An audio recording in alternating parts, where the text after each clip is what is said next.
This week, we sit with Coach Tonbra, a Nigerian transformational life coach, leadership consultant, and best-selling author who specializes in helping high-achieving women over 35 find their identity and purpose outside of their 9-to-5 jobs, guiding them through self-discovery and aligning their lives with their core values for greater fulfillment and success.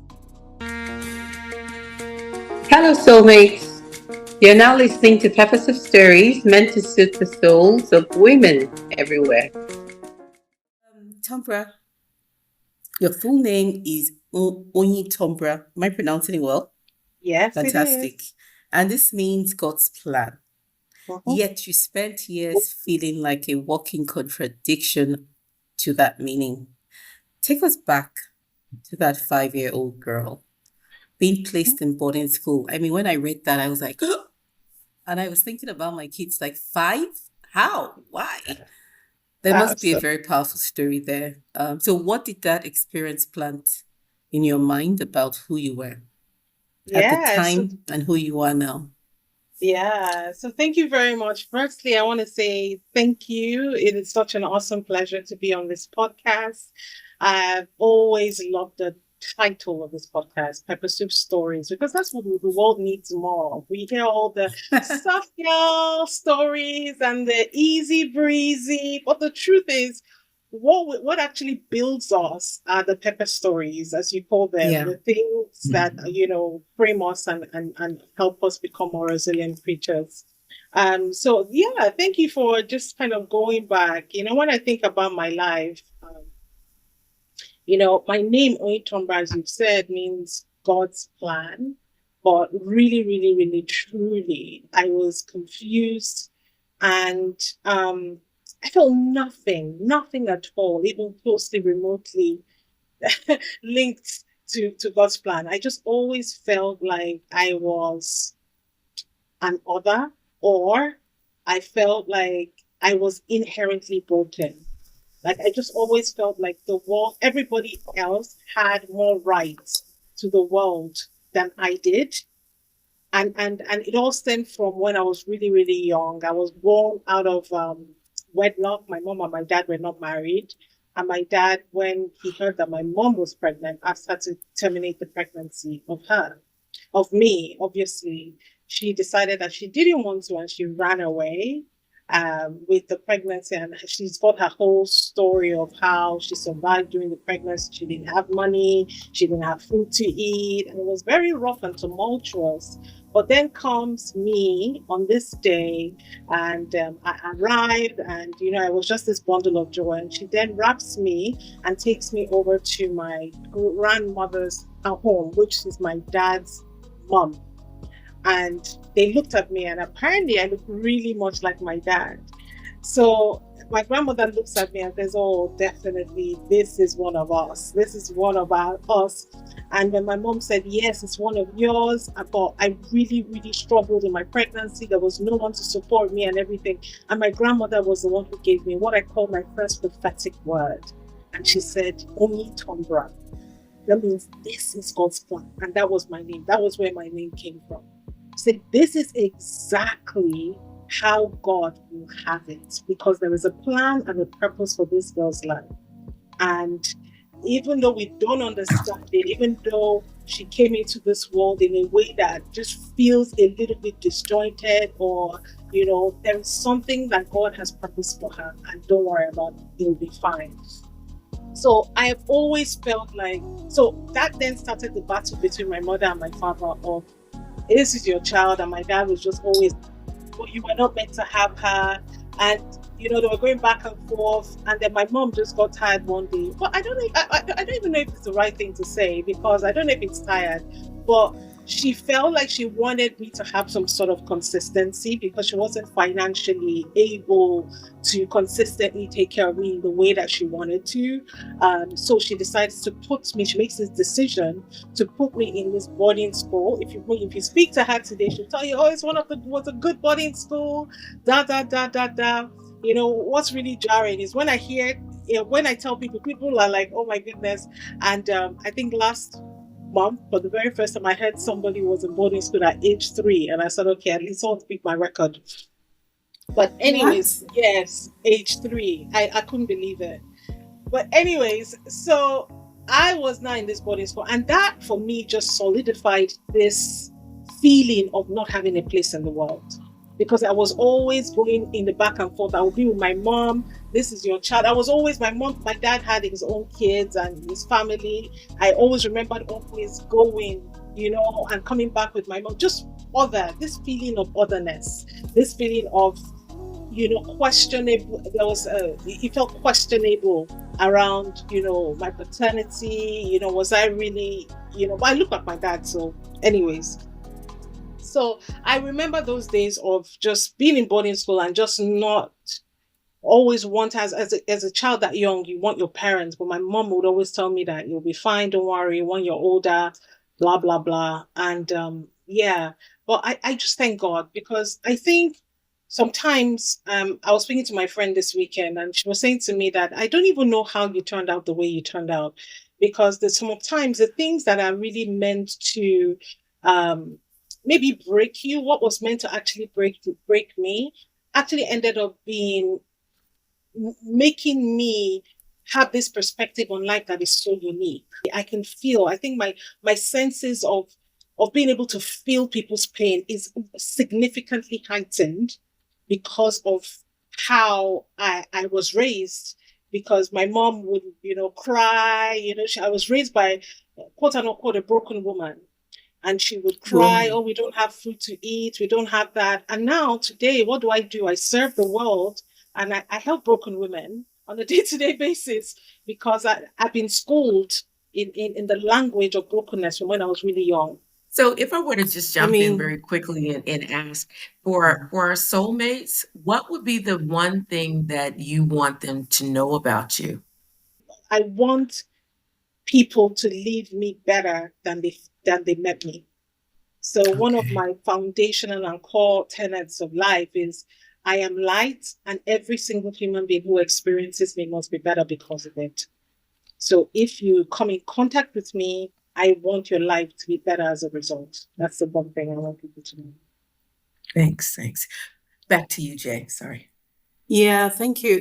When you were sharing the story of your life, Tombra, it's kind of hit me.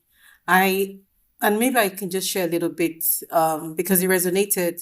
I remember one day, I call myself the last of six. We're six children. And I remember one day in Kaduna where I was growing up, my mom was telling her friend that, oh, my dad didn't want her to have the sixth child. I think for economic reasons. And she was just speaking and all of that. And I'm like, so they didn't want me? And there was a big quarrel. And I was feeling like I should not be here. I should not have been born. I should not be alive. So I went to this little room off another room and I was there for hours. Nobody came to look for me. And I'm like, yeah, you see, they really didn't want me. And at some point in time, I'm like, okay, well, I'm here. What am I going to do? I better just get on with it. And I think what that built was some form of resilience in the sense that it's easy for things to roll off my back. I didn't find empathy until more recently with life's challenges. And I think I was telling my dad, who turned 89 last 2 weeks ago, and I Oh said, wow. Dad, you really didn't want me. And he was like, well, you actually turned out to be one of the better ones. And he apologized. This is after 50 something years. So Uh, when so I think what I'm wondering about is I've come full circle with my dad owning up to, he tried to play around, but he finally owned up and said, yeah, it was a struggle. So I'm mhm. wondering, do you have closure from your dad? Was there any Yes, connection? I'd love for you to tell us that story because that gives you some form of healing or yes, validation. Please tell us absolutely. about it. Absolutely. Yeah. So I was raised by my dad. So when I was about 6 years old, Oh, yes, when I was about 6 years old, my mom left the country. So she basically just took me to my dad's house, and I ended up, she basically said, this is your child, you have to look after her because I'm leaving the country. And so she left the country.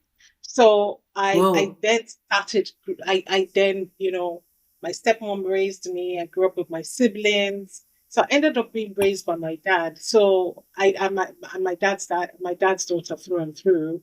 I've got a good relationship with him and my mom now, better now than before. It was a bit, I think it was probably even my relationship with my mom that was more tenuous because Really? yeah, because she left when I was really young. So there was a part of me that felt Okay. resentful of that because I Understood. just kind of felt, why did you leave? But now I realize that a lot of the decisions that she made was based on what she knew at the time, based on the information that she had, based on how she was brought up, based on the experiences that she had had. So it wasn't personal. I don't think she was doing anything personal. So, but it's only now that I can have that, and I say it really easily, but it's only now that I can have that perspective and appreciate that because of the fact that I've seen so much. I've seen so many women, and I work with women on an ongoing basis, and women really are, you know, I really, really love to help women heal and change their lives. So it is all good. And at the end of the day, it's all God's plan, you know? So I leave Mhm. that to what my name actually means, and it's fine. I love that. I love that. Interesting. I heard something recently, and you just exhibited it with perception versus perspective. Oh, Often when we get stuck in life, it's because we're living through our own perception of, like, your mother's leaving. mhm, But when we are able to step back and take perspective and see things from multiple different views, that's where the empathy comes. That's where more information is available to you. That's where you move out of your very primitive brain where it's all about me, and you're able to allow executive functioning to happen. And that's where you get more into what you're describing, empathy, as well as being able to see the bigger picture and understand how it's now serving you as a gift to be able to see others. You mentioned feeling flawed and unwanted for a long time. How did that internal narrative shape the choices that you made and the person that you became during those years when you couldn't see God's plan in your story? how did it shape me? It was just, it's self-sabotage, you know, not putting yourself up for opportunities because you just think everybody else is more deserving. Um, um, just not, just feeling like almost like a second-class citizen. I'm not in the sense of purposely, but doing it without even realizing. And I think the biggest one would be self-sabotage, to be honest. And I think that's what came through. The minute I started to really nail down and understand who I was, I think it's a journey. So initially going through that and feeling like that was life. And then when I now started to desire more out of life, when I now wanted to desire more out of life, I now came to a point that I connected more with myself and my identity, and yeah, that's what happened. So, help me with the timeline. You enter boarding school at 5, and then by 6, you're taken out of boarding school, and your mother shares you with your father and his family. What was the timeline for you on this journey of going from self-sabotage to wanting more for yourself? And a particular question that I have is there anybody, because your grandmother was that prophetic one who saw you from the beginning and named what she saw. Was there anybody moving with you that was reminding you of how awesome you were? What's interesting about me is I just feel like I have just always had a knowing about myself. Even it almost felt like growing up, even though I knew that I felt there was a difference between, I think it's down to perception and perspective, like what you said. Even though there were the parts of me that would show up in self-sabotage, like I was sabotage myself. But I also knew on the inside of me, there was this knowing on the inside of me that God had me, and I was born for much more than I was. So I always had big dreams, big, very lofty ideas and big dreams of what I would do in life. But I Okay. don't know, I didn't have any kind of roadmap or how I would make these things happen. But I just always knew that there was this desire that I would do a lot more in life than I was doing. Um, but it wasn't until, I mean, it took a while. I the other thing as well, and I'm not really sure where this came from, but I was very, very unwilling to compromise when it came to what I felt. And this might sound a little bit contradictory, but it was true. It's true. I was very unwilling to compromise what I felt, what I didn't deserve from others. So on one hand, Okay, story. Give me a story on that one. Help me to paint that Yeah. picture for us. so And example, Tombra, let me add to that so that you have, like, you connect the dots for me, because I want you to please share a story of how you were self-sabotaging, like the biggest example. Then you go into the question to Katrina, because so that's the foundational piece. yeah. So biggest example of self-sabotage for me is just not putting myself up for opportunity, just feeling as if everybody else was more deserving than of things than me. Okay. Like if there was, oh, somebody needs to stay behind and do this, I would offer myself because I felt, oh, everybody else was more important. So So they, self-esteem. Okay, yeah, so you were the worker bee, kind of. yeah, I in a way, mean, yeah, not the house girl. no, not the house girl, but just Okay. I felt, and maybe it came from feeling like I could carry more. I don't know. Okay. Maybe Okay. it came from feeling like I could carry more, or just because I was so resilient and because I had already been sensitized at such a young age with just things not going well, and whether it's not having money or I just had this capacity to, yes, to feel to I could carry more. I don't know how else to say that. Then the Okay. converse of it is on the other side, I didn't reduce myself. I don't know how to explain. Like I didn't, and my friends keep asking me this question. How did you know? I didn't, like when people will have boyfriends. I had friends that would be in relationships, you know, for long years. I and the in fact some of my friends then they'll be in relationship 8 years when we very young. They're just like, what are you guys doing? I just the longest relationship I was 6 months. I just and it wasn't like, oh, 6 months different people, just like one person, because I just didn't feel like I could subject myself to what I didn't deserve. I don't know how to like, but this right here is the secret of who I am. And I keep saying, like, even when I eventually like got married and I met my husband, we didn't date. So again, I leaned on this muscle that I had grown of God speaks to me. I know what God is saying.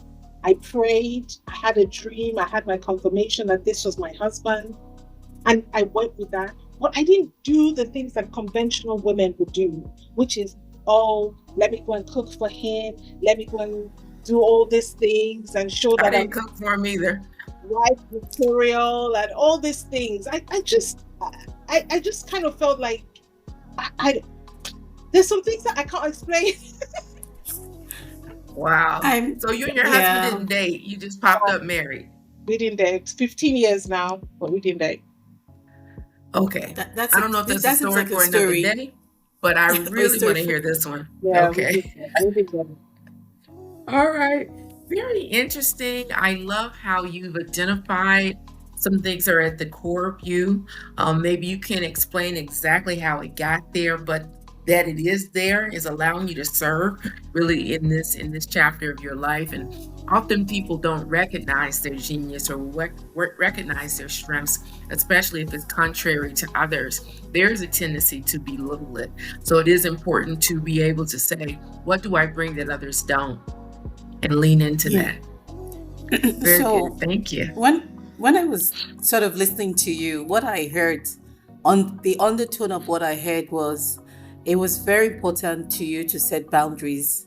Boundaries that you thought defined who you were, the authentic Yes. Tonbra, and Yes. you needed to honor those boundaries. And if you felt for whatever reason there was a crossover, you would step back.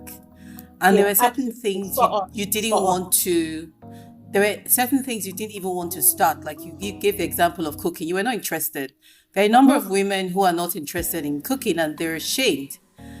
So what I want to say is that, as women, sometimes we like to be conventional and it's painful because that's not who we really are. So I applaud you, Tonbra, for being honest to yourself. I applaud you for being true to your authentic self. And I'm very curious about your values because the boundaries you set are the values that you want to honor.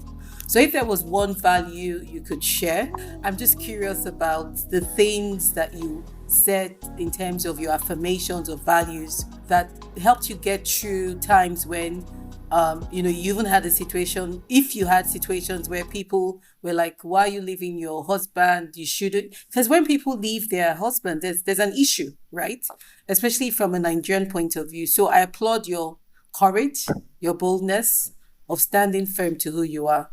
But curious about your values that you were looking to honor. I think one of my biggest values, and it might take a moment to just synthesize it into language because I operate from it from such a deep part of who I am.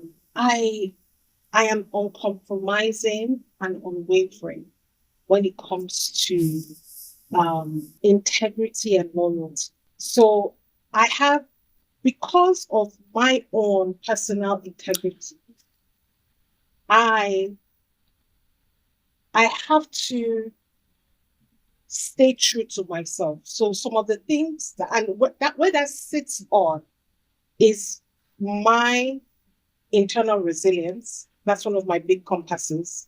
So one of my core foundational values is resilience. I push through no matter what. I don't move from that. So if something is hard, if something and it's something that I've taught my daughters as well, we push through no matter what. But honesty, sincerity, any place that it isn't found in people, in things, I don't want to be connected with them. Thank you for sharing.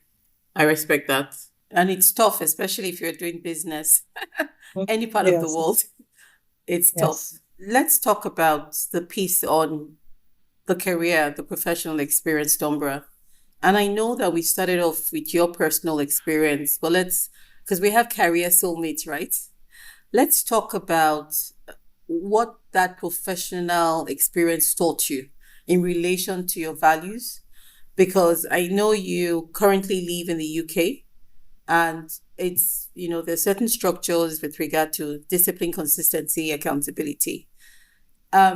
What value did you see in working in the UK that helped you in your personal transformation? Any framework at all that you have used as you've evolved into a transformational coach? Very curious about that. Yeah, I think one of the things over here is there is a desire. I think that's the key difference between here and maybe back home in Nigeria.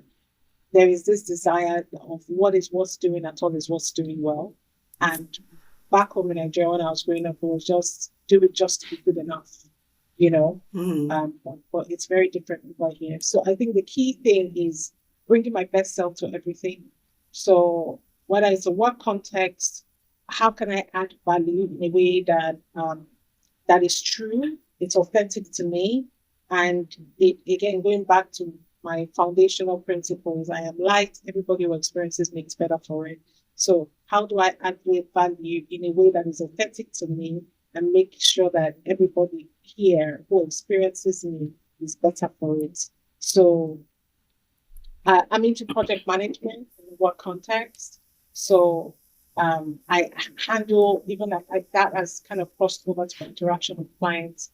I handle um, each interaction with the clients of like a project.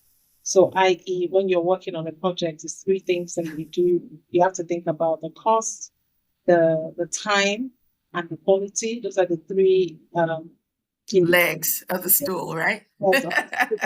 So it's exactly that. Even with my coaching, I'm making sure that from a cost perspective, I'm giving value. I'm making sure that whoever interacts with me, they get the most value.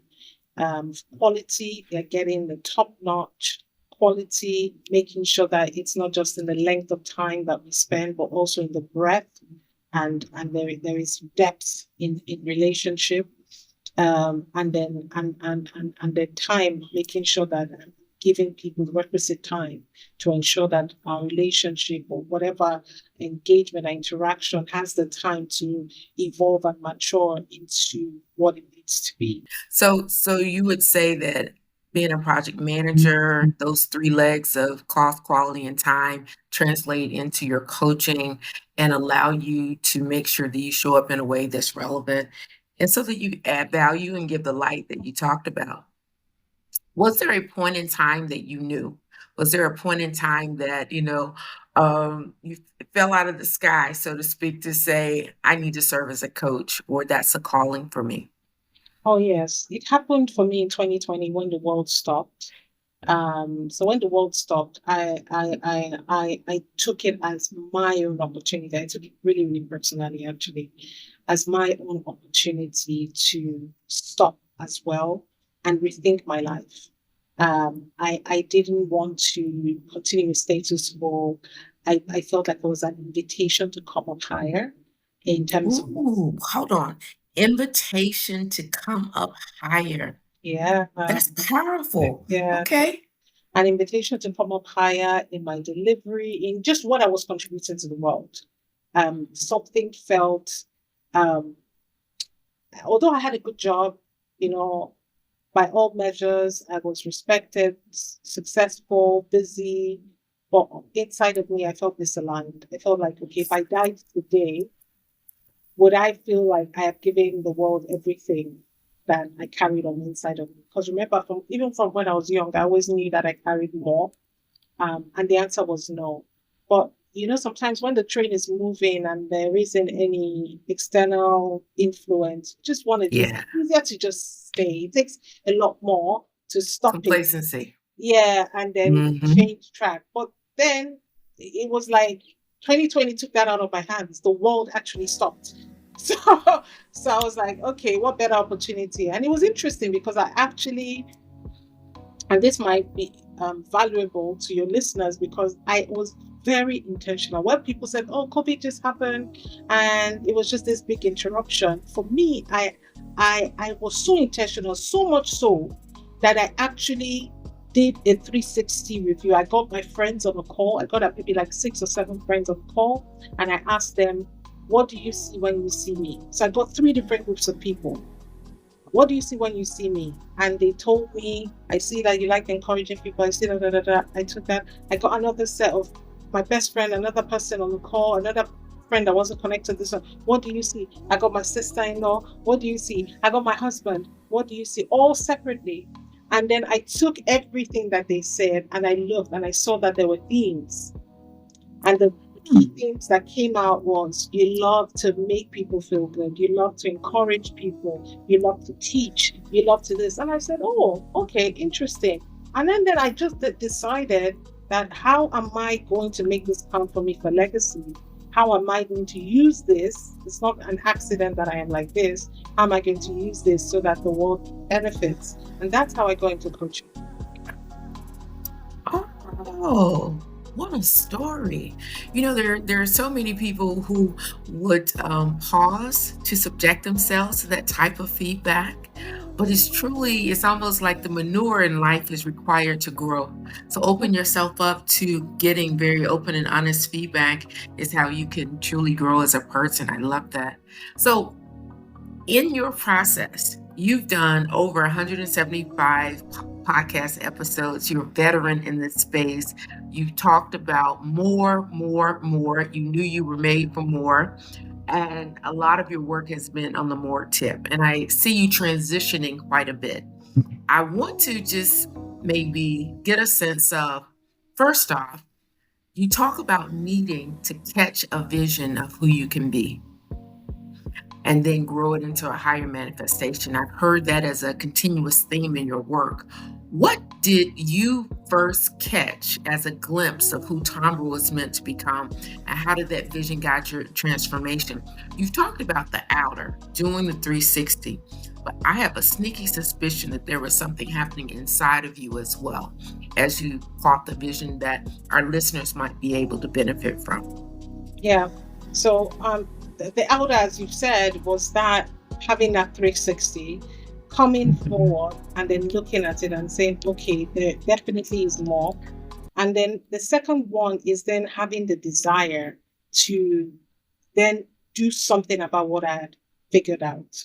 So Okay. I was, okay, it's not an accident that this is how I am. So how can I apply this? So what I decided to do was actually get a coach. So I started off with a coach of my own, and the coach job was helping me find my own voice. So what is your voice? What is your message? How are you going to serve the world? But what was interesting about it, that although I got her to coach me, I was so primed. It felt like the message was already on my tongue. So it was like I was so primed. It literally was Love going it. on me, right? But Mhm. it was good. I don't regret it at all, because I think that having somebody coach you, you say you can't read the label of the box that you're in. I think I'm not sure who said it, it's Les Brown or Miles Monroe, but you can't read the label of the box that you're in. Just having that external accountability really, really helped me and shaped me in terms of putting me under pressure. Because a lot of times, sometimes you might have desires, I want to do this, but a lot of these things just stay as thoughts and ideas because there is no external pressure. There's no pressure. No one has put a demand on you to deliver anything. You will just remain in status quo. So because of that, there was this external pressure. And that was what then led me to say, okay, how am I going to do this? And I think one of the very first things that I did, interestingly enough, my sister was working in television at the time. So one of the very first thing I did was actually I went on and gave a TV interview on Arise TV. I remember. Imagine I had only started, coming into this world, and one of the first places I used my voice was live on Arise TV, and I gave this Wow. interview, and it was just like I was. In fact, now that I think about it, I'm like, you're crazy, Tonbra, because it's like that'd be one of the very first things to do a live national interview. Go big, girl. Go big. Yeah. I So love it. I did that. Then I launched my podcast, and and it was that from there, with this thing, they said, movement is what breeds momentum. Momentum doesn't I come love unless you that. actually start moving. And, Mm-hmm.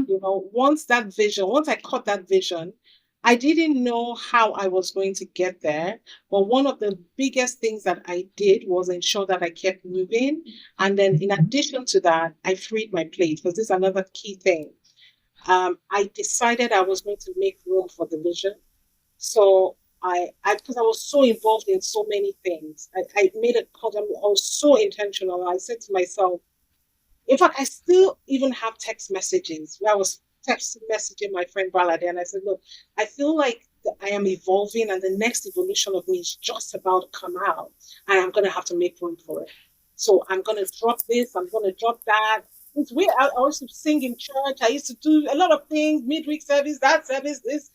I cut off a lot because I wanted to make room for this new person that was being born.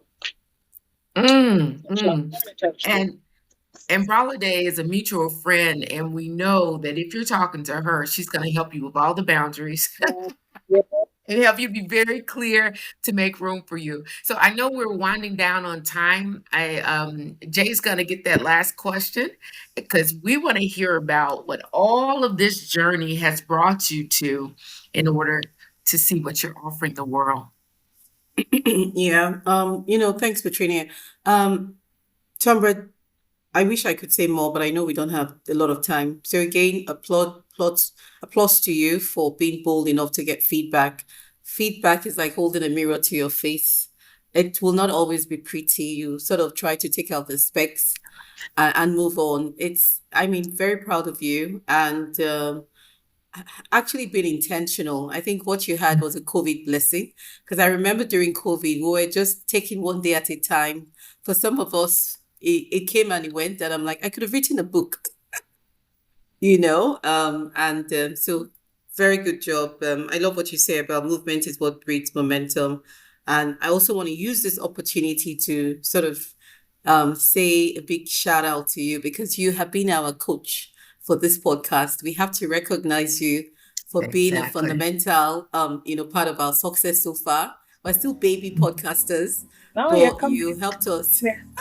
You helped us put a fantastic foundation. So we love you for that. Thank And you. again, making room for evolution, very interesting. So I think these are frameworks that soulmates can use. So coming full circle now, to the point that Petrinia said, how does it feel today to fully live into what your name always declared you to be? God's plan, being intentional about God's Oh, plan. What would you yes. tell that little 5-year-old girl if you could speak to her today? I'll say I'll tell you something I've never really shared anywhere. One of my earliest memories in boarding school, I used to sing this song, La Isla Bonita. And I couldn't really sing it. Do you remember the song? Last night I dreamt Yeah. of. And I couldn't remember. I still remember how I used to sing it. Just Last like night, yeah. La Isla I remember. Bonita. And I didn't really know the words. I just used to sing. So I would sing that song every single day and fall asleep. And if I had an opportunity to speak to that 5-year-old girl, I would say, keep singing, girl. Keep singing. I love that. Singing. Because what I didn't know was I was bringing in joy in my life. And sometimes you need to manufacture your own joy. If you are in context that you don't understand, you cannot lean on somebody else to make you happy. Girl, you need to manufacture your joy. And 5-year-old Tomba knew it. That my mom is not here, my dad is not here, my sister is not here, but I will manufacture my joy. My own joy. I Yeah. love it. We actually have that in common because, I was at a June 10th event last night and I was up dancing and I sat back down and my line sister, who I've known since I was 9, and she said, Petrinia, I love the way you just dance like nobody's watching. You just free yourself and flow. But that comes from having clarity of who I am, why I am, and what I am. So, Tombra, what is it that you're offering now and that you're putting out into the world to help others on that clarity path? Oh, I love it. So I am on a mission to help every single human being discover who they are.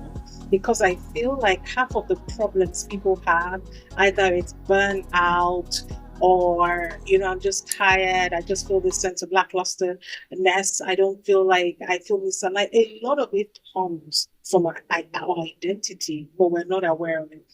Because if you know who you are actually makes you feel alive.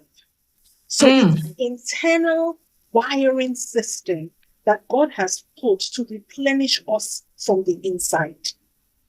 So when you say, I am tired, you say, Katrina, you say, I'm tired. I don't feel like I don't feel like myself. When you say you're tired, when you're burnt out, what is actually happening? You don't feel like yourself. You are not connected, because when you're connected to yourself, guess what? When you do the things that bring you joy, you feel revitalized, you feel energized. Yes. You hear people that say, I was so In tired. flow. Yes, I was Yes. so tired. But the minute I get into a classroom, I feel Yes. like life just comes to me. That's Mm-hmm. the natural way that God designed the world, that we internally replenish ourselves. So I am on a Internally, mission. Yeah, I I love am that on one. a mission to make sure that everybody knows who they are. And I've got a very, very simple way to help every human being know who you are. First, I Okay. call it the head to feet method. First is understanding your head. Who are you beyond what you can see right now? That's where I started from. Remember, Mm-hmm. your heart is what makes you feel alive, what makes you come alive. There's something that makes you, what makes you feel like, oh my God, I'm ready to, yeah. The Mm-hmm. hand is, how do I serve with what makes me come alive? Because who we are rivers. We're not reservoirs, we're rivers. We're meant to pour Amen. people into people. So if all you do, it benefits just you and your family, then you're not doing it right, sister or brother. It needs to flow out. Yeah? Your your legs speak to your, who, how do I keep in right standing with myself? And thinking about it, this is what I've always done. You know, it's just I've Yes. just been able to articulate it, thank God. And that right Yes. standing is the thing that helped me never compromise on myself. Mm. Mm. Never compromise on myself. When people are going foolish, they're doing all these things, I said, I know what I deserve, and I will not live below my standards. And then the final one is my feet, which is, where am I going in the world? What am I doing and how am I? Yeah. So if you're able to answer those questions for yourself, you get more clear about yourself. And Mm. wherever you are, you don't need to quit your job. You don't need to do all these things that people think that you need to do. You don't need to do that, because if you can find yourself, you can replenish yourself, create an outlet to replenish yourself, regardless of whether or not you're still in your job. I love it. And so many people feel like they're in a relationship and the relationship is bad. They leave that person, then they go into the next relationship and that's bad. The problem is they're changing out the wrong person. They should be changing out themselves. So Yeah. they carry it with them. Oh my goodness. That is so powerful. So you've got a set of 5 questions that if you begin to answer and get clear about, then you know who you are and you're able to, regardless of your environment, regardless of what's going on around you, internally replenish yourself. Hmm.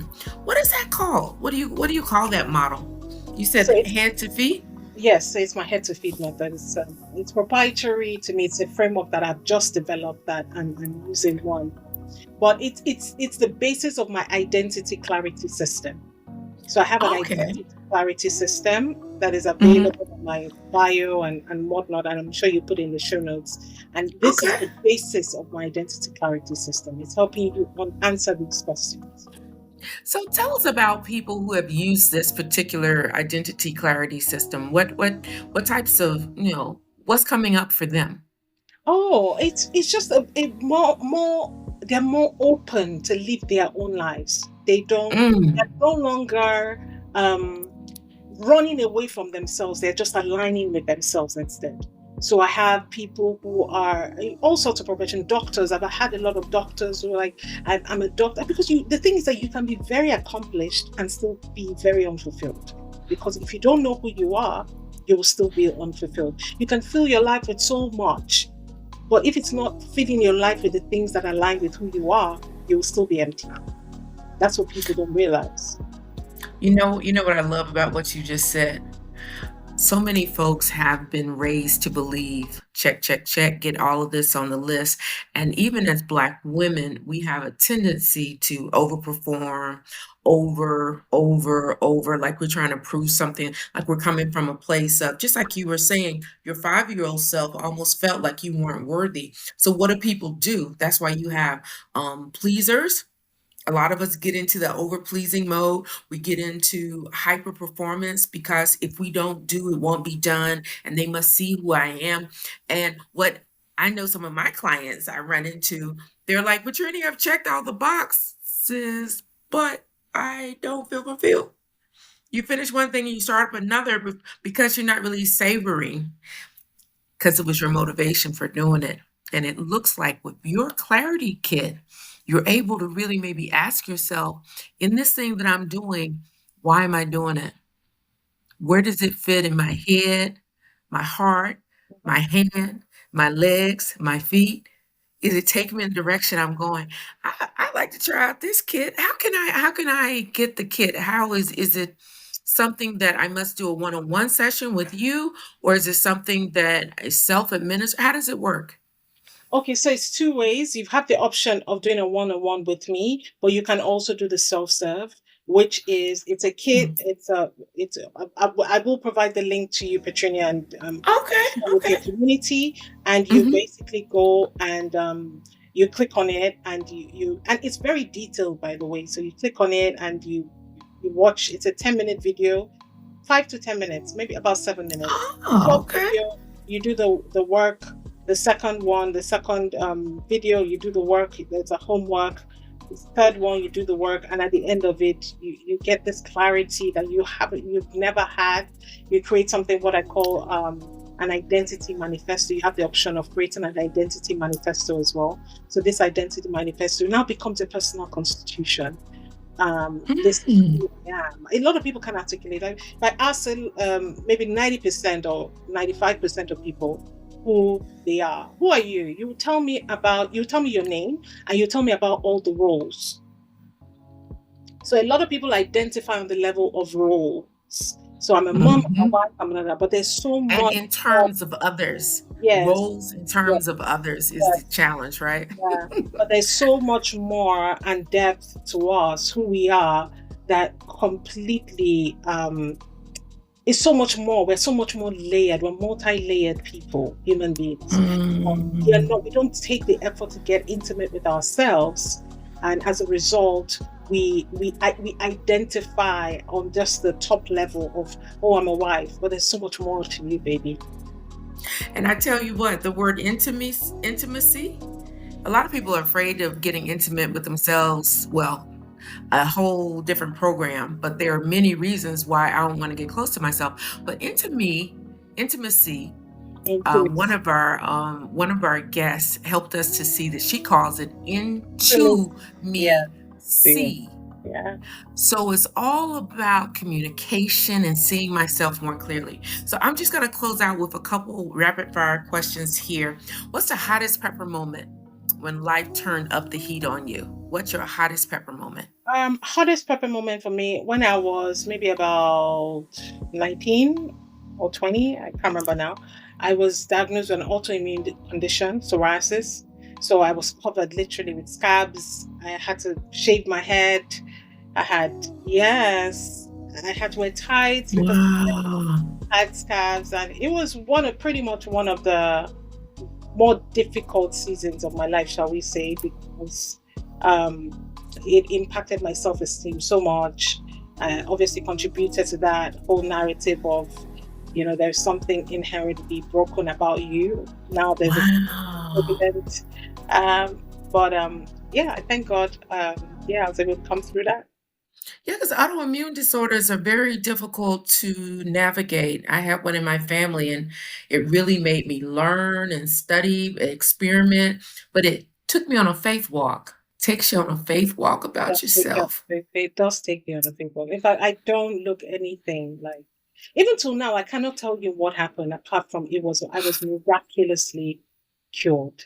I cannot, I can't really give you context. I remember always shaving my head and crying. Like literally, I started wearing wigs when wigs were not fashionable. I like Mm, everyone wears wigs now, but I was mhm. wearing wigs back because I Yeah, like when it was an old lady type of yeah, wigs, back right? That was the my brand. back in university when my friends were all doing, I had to cover my head. I had scalp, like my entire scalp was covered in scabs, my skin. And I remember, I'll tell you this because this is a moment. I remember crying, and I said, God, I always thought maybe I would never get married. I would never have children because who would marry me? And you know what's so interesting?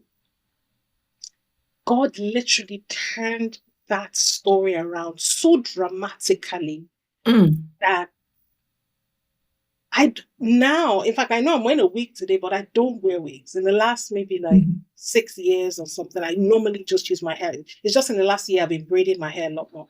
But the most sensational part thing, in fact, two things that people always comment when they see me is this skin. Oh, Tonbra, Yeah, because I'm looking at it. Beautiful skin. Yeah, and my hair. My hair, I have very long hair. My hair goes all the way up here. Yeah, and I saw your daughters too. Yeah. Gorgeous, massive, thick hair. So that thing that I cried about and I thought, that same thing was restored so strongly that God is good. That's all I can say. Girl, you see, I'm tearing up on this one. Oh my goodness. I feel like what you just shared is really gonna reverberate in somebody's life right now. I just feel it because you talk autoimmune, even your assistant had something as well. And I wondered, I said, that can, anyway, I'm just kind of going back in my head. So that I turned the pepper into a pepper soup, if you like, use the analogy, because she reached out to me and said on Instagram, when I shared my story, she reached out to me and said, oh my goodness, I also have an autoimmune disease. I've been struggling. I can't get a job because no one will hire me. I'm covered in scabs. And guess what? I got her. I hired her. She worked with me. I started paying her. And then not only that, her story is just so beautiful. I helped her. She did her NYSC. Now she got a job. She's doing her own thing now. She's married now. And oh my goodness. Such a beautiful story. I started a foundation because of her to help. Really? Yes. I did not know this connection until this moment, Tonbra. I mean, it's like God is just like weaving this one together. Oh my God. Because she and I just connected maybe 2 weeks ago. Hi, how you doing? You doing fine? Oh my goodness. Wow. Yeah. That's from years ago. Yeah. Oh. Honestly, that was my probably one of the ones when I was younger. Maybe I was going through adversity, but maybe I couldn't really appreciate, understand it. But this one, when I was older, I think this was a necessary schooling for me that God wanted me to go through. Because it's outward. It was outward manifestation. You could not hide from it. In Nigeria's hot 35, 40 degrees or whatever how hot it is, I was wearing tights and long sleeves to school, to university, because I had to hide my body. Okay. Thank you. You have told us the pepper and how you made it into pepper soup. You thrived. And it helped you to now create a foundation to help other people. So you never would have helped people in this area if you wouldn't have had this challenge yourself. Hallelujah. That we go through in life. I think that's the foundational context, or the final context I want everyone to do. A lot of the things that you always ask yourself why. If you will step aside and how the people around Jesus could not see it. Like, you're the Son of God. Why would you want to be crucified? Like, it just doesn't make sense. But there's always a bigger why. The bigger why is the why that we should focus on. Yes. Happening because, and often when you're going through it, you cannot relate to that bigger why. You don't even want to know the bigger why. You're upset with the bigger why. You're just like, I don't even care about you. I just want you to leave me alone. But the truth is that if you have patience, enough patience, to really, really think and listen for that bigger why, it helps you come out quicker. So what I'm loving here is moving from perception, having and holding patience, be intentional, asking questions of the why and the lessons. What's the lesson and the blessing in its experience? And it gives you perspective. It does. It's only often after you've driven through and you look through the rearview mirror, did you really understand how big that thing was or what it was actually? Because when you're in the middle of the storm, all you see is Oh, right in front of you. that's it. And then also the other thing is that I heard someone say this. I think it was Bankole Williams, and I totally changed. I heard the Gen Zs, they say it changed my brain chemistry. And he said, bad things will always happen. Mhm. That's the world that God promised all of us as human beings. Is we will Mhm. not suffering will always be with us, right? But the question you must ask yourself is, why did this particular bad thing happen to you? Why Yeah. you?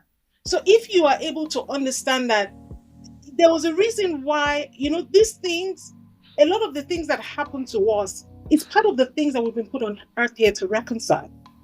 Amen. You're right. You're right. You're right. And the wisdom, the challenge for us is, that intimacy we talked about, being able to be intimate with yourself is when this truth telling and truth seeking, truth telling, truth hearing, and then truth acting begins to just kick in. But if I never allow myself to be quiet, girl, I went through that. I was busy, busy, busy doing. I didn't have time to really tune in to my why or what I was feeling. I was just accomplishing, accomplishing, accomplishing. You have said a word today. Thank you so much for blessing us, Tombra. I'm sure our soulmates are getting something out of it. Anyone who's sharing, who's experiencing, psoriasis is outward facing, but many of us have inward things that make us feel as, inadequate as a skin disease might. But is there any closing words you want to leave before we close out? And I invite my partner as well, Jay. Any closing? I think the one thing I put was, don't waste a good crisis. That's my closing word. Yes. Like that. Yes. Take the blessings and the lessons, and become a higher you. Yeah. Thank you. Tumber. Mm. I guess to close, I will just say that anytime you go through something difficult, remember that you're going through it proves, especially when you live through it, right? It proves that you survived. And if you Mm. survive, you can actually thrive as well. So it's just remembering that a lot of these things, it looks monumental when you're in it, Mhm. right? But we will never have more than we can bear. We will Yes. never have more than it's just a principle. We will Mhm. never, ever, ever, ever have more than we can bear. And sometimes when you're going through it, remember that it almost feels like God trusts you with this issue. It Mhm. sounds very crazy. It sounds almost warped, like because everyone wants the soft girl life. Who wants any troubles? You know. But think about it. Mhm. When Jesus Christ was sent on earth, God trusted him with that issue. Like I trust Mhm. you to go on earth and die on the cross. I trust that you will not change your mind. I trust Mhm. that you will go through it even though it's painful and you know Preach it, Tom. exactly. Preach it. Trust. So remember that when we're coming on this earth, on this journey, we are being trusted with the Mm. challenges that we will face. We're being trusted. Mm. Mm. Don't be the one that is not trustworthy. Do something with Yes. it. I love Do it. something with it. Affirmations, I'm feeling you completely. That's just when it's just all over you that you saying to yourself. Now the things you must affirm when you're going through the pepper, that's the mindset and the habits that will take you through. I love it. I love it. We're gonna have to let you go. Just tell us how we can reach you. I know we're gonna have it in our show notes, but anybody who's listening audibly, how can we find Tombra? Yeah, so I am on Instagram, tombra.wonswagu. You see the spelling of my name in the show notes. I am also available at tombra@tombra.com. If you want to ever drop me a line, please feel free to do Mhm. so. I'm on tombra.com as well, but tombra@tombra.com is my email. And yeah, I'm a friendly person. Um I can attest to that. Yes, she is. I've done her identity challenges in the past, and you've just been a wonderful, powerful light, just as you said. So keep shining, my dear. And Yes, keep Thank you very shining. much. And know who you are. Make sure you take it seriously. It makes your life so much more better. Thank All you. right. Kissing Bye. you off today. Bye bye. Thank you. Thank you, Jay. Thank you. And if you enjoyed this episode, don't forget to hit that subscribe button, share with a friend, leave a review, and connect with us on social media. Your support means the world to us. Until next time, soulmates, stay inspired, keep growing, and turn life's peppers into a flavorful soup. Connect below. Bye bye for now.